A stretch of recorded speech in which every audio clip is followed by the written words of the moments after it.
Welcome to Wow is on Wire. Today, we're talking about Anwar's reaction to being labeled the telephone prime minister.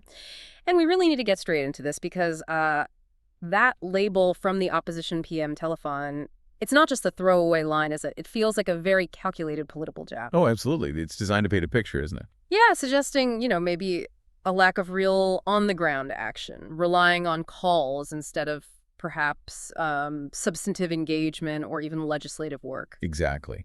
And what's striking is how Prime Minister Anwar Ibrahim responded. It wasn't just a standard denial. He came out very strongly, publicly expressing, well, real regret and even condemnation of that label. Condemnation. That's strong language. Very strong. He called the opposition's mindset ugly, arguing they just don't grasp modern international diplomacy. He framed it not just as a defense of his schedule, but an attack on their understanding. Okay, so let's unpack that label, PM telephone. The core criticism seems to be that these phone calls are just, well, pleasantries, like formal chats without real strategic weight. That's precisely the implication, that world leaders are just being polite, ticking a box, rather than engaging, because Malaysia has, something vital to say or negotiate. And that's what Anwar is pushing back against. Vigorously. He insists these calls are the opposite of superficial. He sees them as agile, direct, essential tools for actually driving regional peace and cooperation, but efficiently, bypassing all the red tape of traditional diplomacy. Right, the kind of bureaucracy that can slow things down. Exactly. And then he added another layer, a really powerful one, connecting it back to, well, the economy, to the taxpayer's ringgit. How so?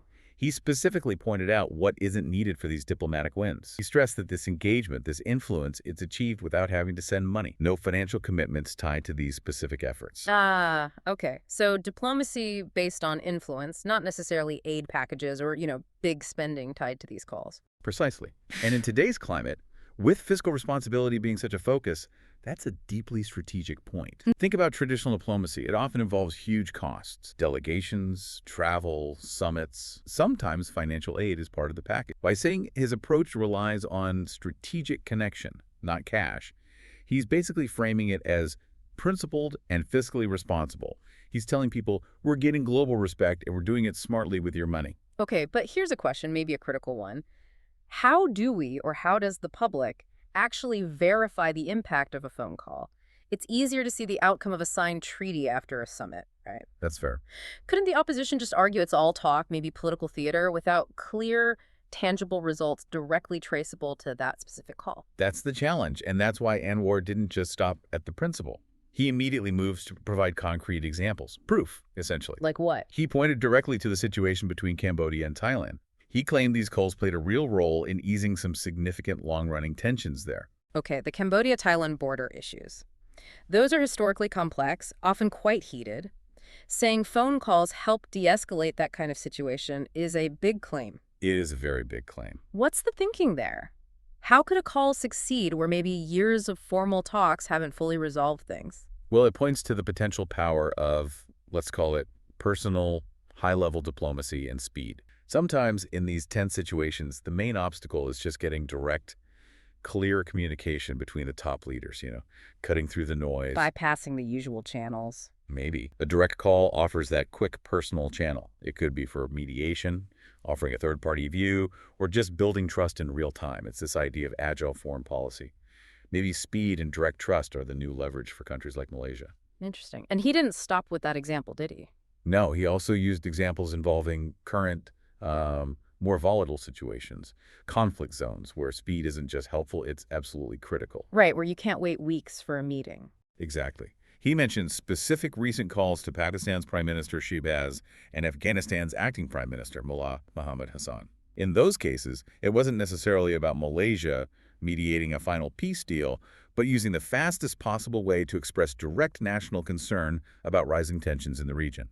So it's about immediate response, making Malaysia's voice heard instantly when a crisis erupts. That seems to be the argument. When things flare up, you don't have the luxury of time for formal summits.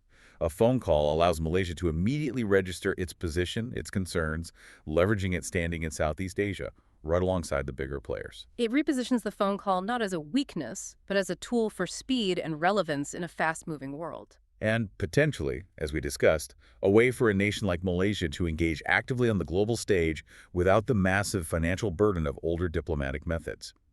The aim is effective engagement, And if a call achieves that, the method itself becomes justified in his view. Now, let's also consider the setting. He didn't make this defense at a formal press conference in Putrajaya, did he? He chose a specific event. That's right.